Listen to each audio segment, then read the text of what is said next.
guys, it's Frisky 2 times here, bringing you a full playthrough of my latest game in Rules of Survival.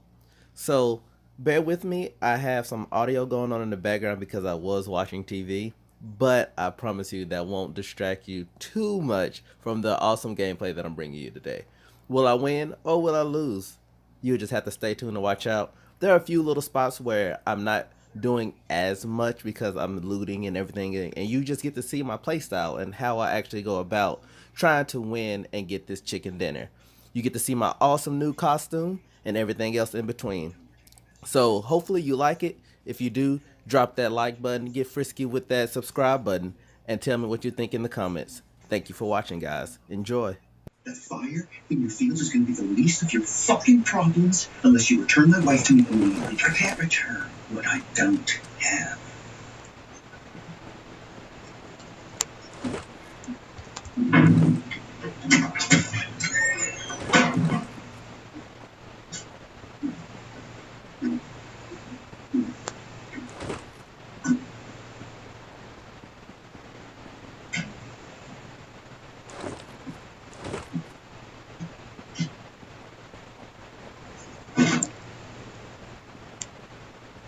Shut up. Before you say a word, you need to know how this works. Whatever happens down here, you control. The more you lie, the messier it gets. But if all you do is tell me the unadulterated truth, this will be painful. I heard you praying out there, trying to summon us to strength. They need to stop lying. For once. We both know this is not who you are. Oh, really? You're a good man. You're genuine. You're selfless. You're the farthest thing from a killer there is. Lucifer was an angel before he fell. He was pristine. He was blameless, and then one day he wasn't. Lucifer wasn't a father. He didn't have a little boy to lose. Neither. Dude, I. What are you talking about? What, did something happen to your son? Don't. No, what, did somebody hurt him? Mason, you tell me what's going on. You know what's going on. You're the one that did it. What do you mean? Now you better get the lying. Now you take your fucking face off. I'm not lying. You threatened me. You told me not to take my son. The police that you had him taken from his father. I don't know anything about this. Mason. False witness will not go unpunished, and a liar will be destroyed. Mason. Witness will not go unpunished, and a liar will be destroyed. Mason, I don't have anything to gain from taking your son, but I can get him back. But I have to be alive. We can try to start him. But the second I die, it's over. Let me help you get your son.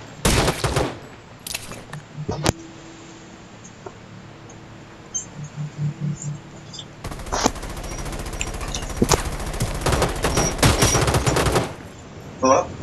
Marty. It's Mason. Mason? I have Wendy. She says that you can get Zeke back from me. Police took my son, and I want him back.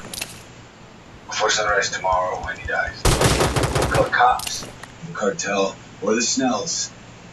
Wendy dies. If anyone other than you and my son show up tomorrow morning, Wendy is dead. Are we clear? Let me talk to Wendy. I'm not doing anything till I know she's all right.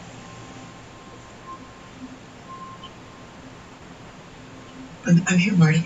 I'm fine. Where? Where's here? Where are you? I don't know. Try to find out. It doesn't matter unless you have Zeke. Call Wilkes. He'll help you. He knows people in almost every state agency. Wendy, hey, this is crazy. I can't get the kid today. Wendy? Hello?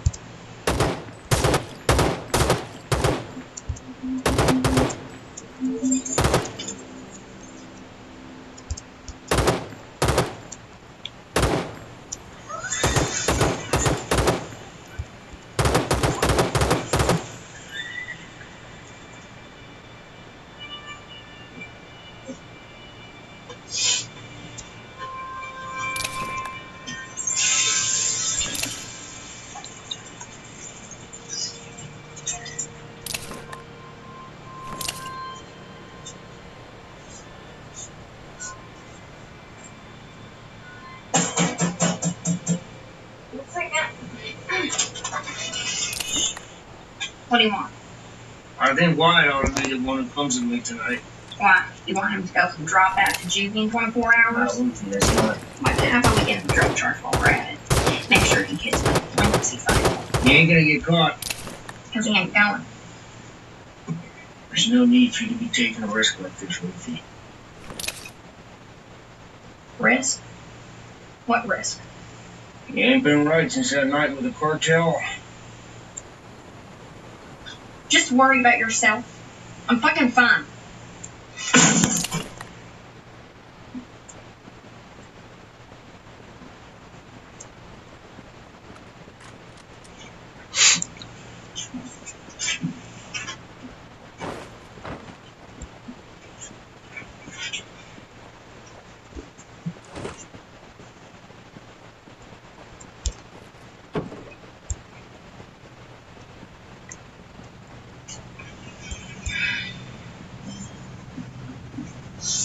Hey, you know what these are? Email exchanges with my PAC board and trying to convince them not to resign because of your FBI shitstorm. Okay? Well, so, sorry. whatever emergency you couldn't tell Jim about on the phone, better not be bullshit. Well, because listen. you're interrupting some very important Wendy things. has been kidnapped. Okay? Kidnapped? That's right. Yeah, her life's in danger. And I need you to do something. Okay. Call the FBI. Seriously, no. And you know what? I call the FBI. Just I have friends who security firms specialize in this sort of thing. Hey, no security, no feds. It's got to be done bloodless. I need you to As long listen. as Wendy's okay, why do you care how it ends? Because I do. It's got to be done bloodless, and there's just one way to do that. And this is going to sound a little bit crazy. Crazier than everything else that's happening? I need you to get me this baby from social services today. Crazy. Yeah. That's flat fucking insane.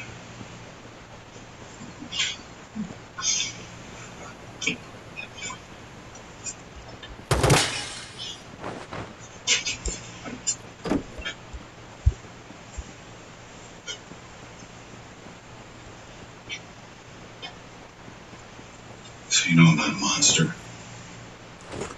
I'd never think that, Mason. I think you're confused. Lost. But that's only natural when you've been lied to so many times.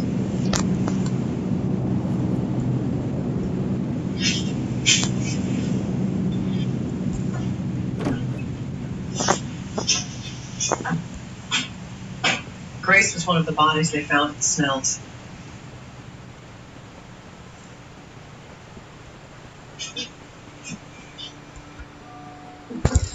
The police said. The police lied. We told them to.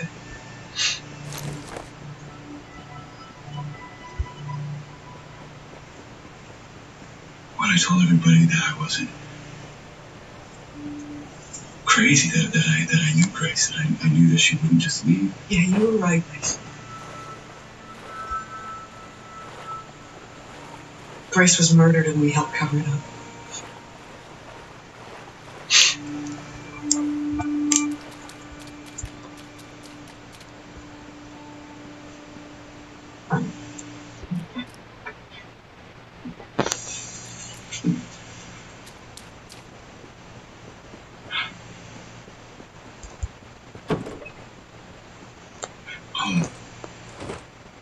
Do you, know where she is? I wish I did. All Marty and I did was give them bones to put in her place and threaten the medical examiner. That you threatened me.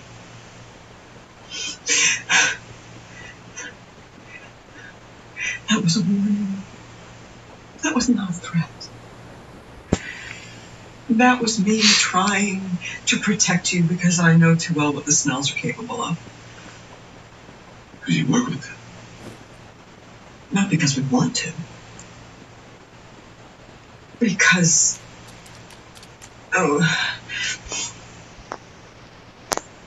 we felt we had to. Convinced ourselves it was the only way. It's a thing that no one tells you about evil. They make it seem like there are two clearly marked paths with flashing signs pointing out each way. Sin, redemption. I mean, they tell you Adam and Eve knew that they could eat from every single tree in that garden except one. But the truth is, evil comes when the righteous path is so hidden. It just looks like there's only one way out.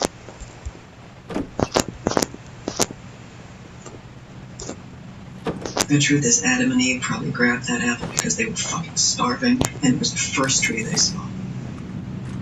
Not that that's any excuse, or that I ever deserve your forgiveness. I don't want you to make the same mistake. I don't want you to do something you regret because you think there's only one way. There is another path for you. A better path. I can help you find it. You have no idea what I would have done if someone had come along and done that for me. Find it out. What do you need? Clothes, physique, formula? I can get you money. Do you want to move? Wipe the slate clean. Point to a map. Anywhere on a map. I can get you an apartment. I can even put down a security deposit. By the time Zeke is back in your arms, your new life can be ready, waiting for you to walk into it.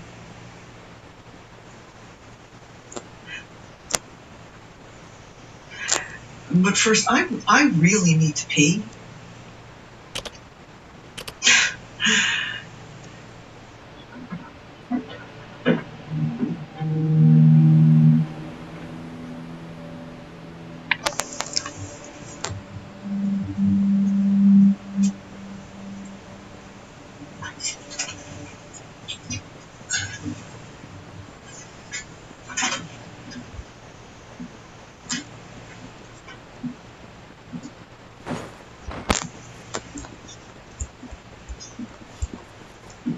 I need my hands.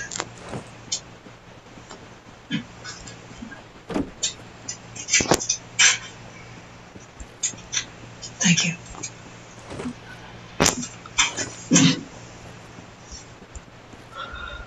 And I think I'm not trying to go in there.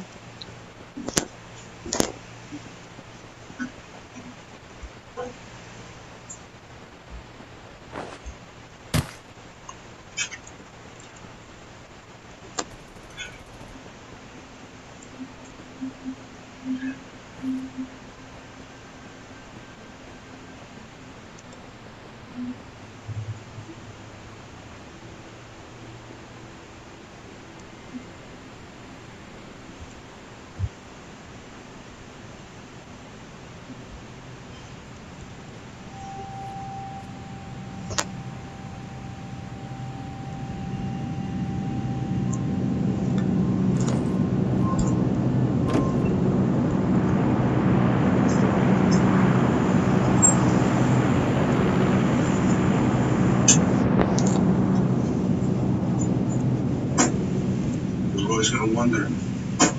Legitimate businessmen don't leave babies at a moment's notice. But you know what? Let me be very clear, okay? I'm gonna get this done for you. For Wendy. But the second this little circus ends, our relationship ceases to exist.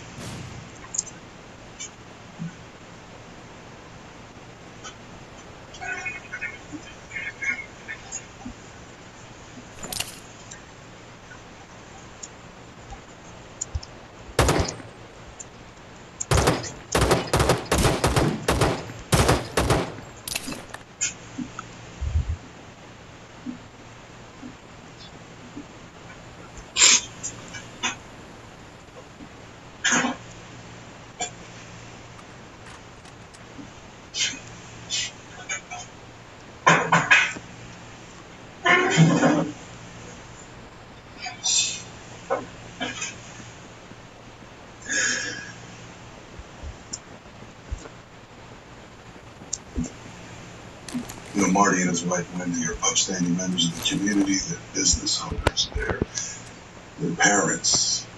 They're Christians. You know, they're close friends of me, so, you know, former members of his congregation that were donating money to help him build the church. They started a GoFundMe page when the pastor fell in hard times. So I think we can all agree this is an ideal situation for Ezekiel, fostered by a friendly family who shares Mason's values. You interested in fostering other children, Mr. Bird? This is a real special circumstance. You see, I'm working my tail off here, trying to get my department's progress back on track, but I'm having the hardest time finding foster families that can help me do that. Foster families who promote the sort of values that can combat the moral decay that our society is experiencing. Yeah, amen. Well, listen, I'll tell you what, this situation has really awakened in me and my wife a deep need that's out there for that. It's crisis, really. And I'm glad to hear that. Yeah. So let me broach that subject with my wife, please. Right after we get the situation. You will broach it with her. This situation gets resolved right away. I can't tell you how much I appreciate that. You'll be receiving a call saying Ezekiel's ready to be picked up in about 10 days. 10 days. Mr. Gilroy, I think that it is vital that Ezekiel spends as little time as possible in this system to minimize the exposure to that moral decay that you were talking about. He's barely been in the system 48 hours. That's 48 hours too many. So you're saying... We were hoping to have custody of Ezekiel tonight. It would be an understatement to say that this request is highly unusual. I understand that. Yeah, but Mason Young has lost a tremendous amount in 3 months. He's had his church burned to the ground, his wife has abandoned him, and now his son, Ezekiel, without any warning, without any explanation. And we're concerned that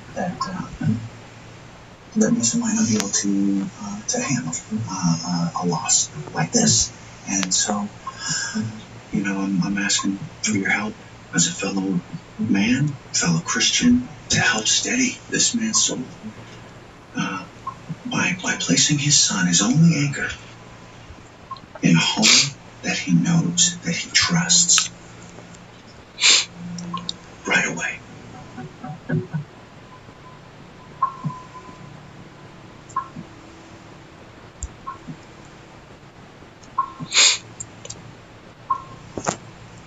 Want some tea?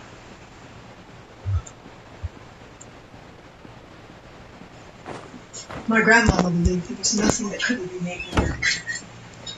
Buy a cup of tea.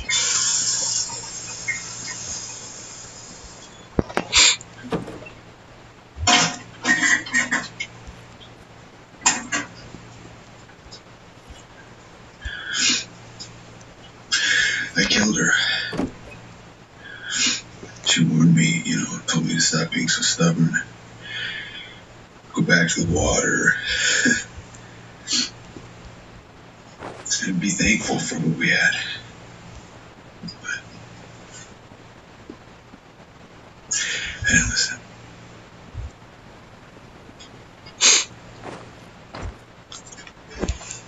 Killed her.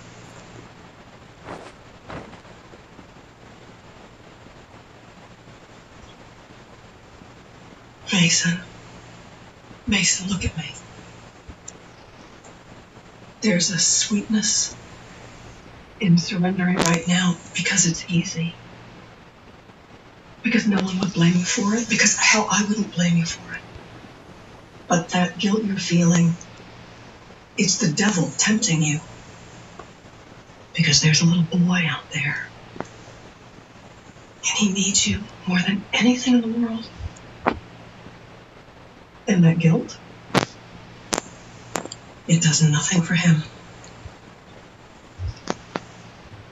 I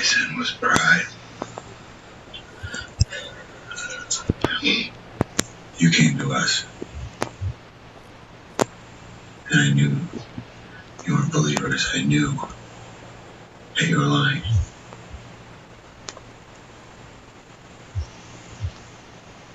And I still thought I could change you. I still thought I could turn you into something that you weren't. Maybe you still can.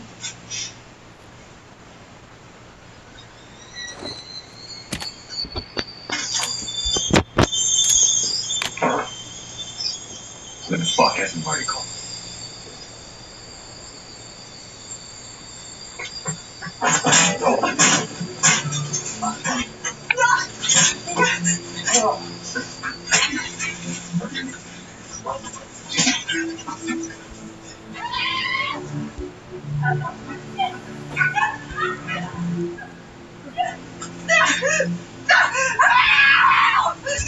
Stop it!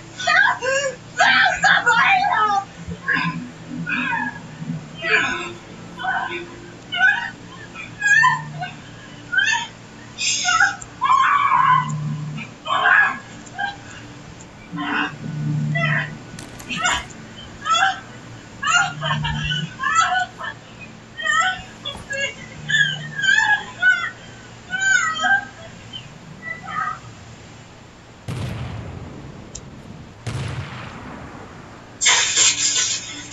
You must just thank you for making this easier on me. Please, shut up!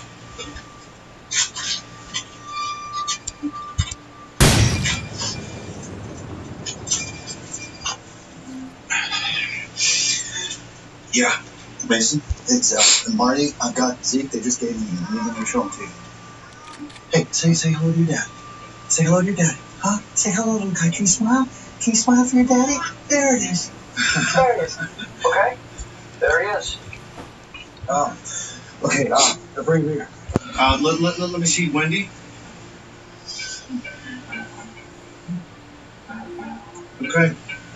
Okay. Happy? Bring him here. Where's here? Home. I'm at my home. Pull around to the side of the house. And you come alone. And you come unarmed. The lady dies.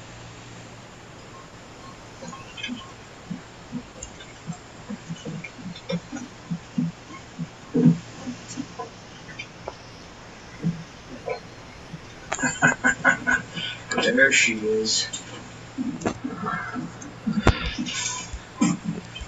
She's a beauty, ain't she? All right, let's get to it.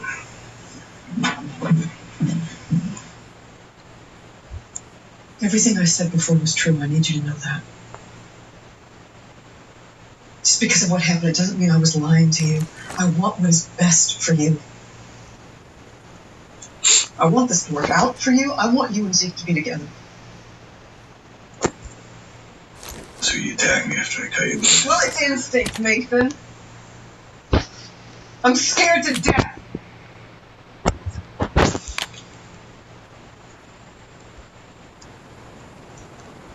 When you think you're going down, you just grab hold of whatever's closest. Guns, drugs, God, fire extinguisher. Grab hold of God much of your life. You have no idea who I am.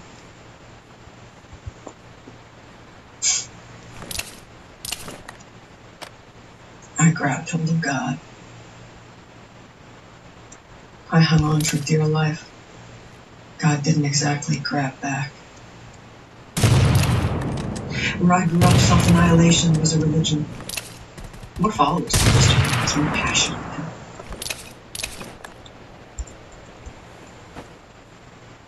Sex, booze, drugs.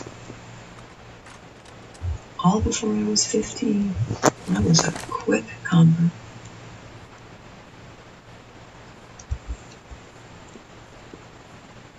And the one place that kept me from going under was that church I told you about. The one that my daddy built with his bare hands.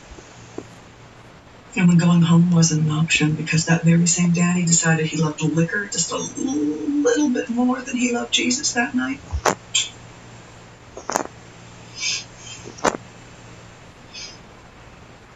I went to church. Even though I was a sinner, I knew I needed it. And I felt safe there. Then when I turned about 17, I realized where I was headed. I put one too many friends into an early grave, and it scared the shit out of me. So I went to my pastor. I threw myself into the loving arms of his mercy, looking for salvation. Or at least a little hope. I told him everything. I believed his forgiveness would make me whole. I even told him about the abortions. And he said all the right things. How lonely I must have felt. How we all stray from the path. How the important thing was that I was walking it again.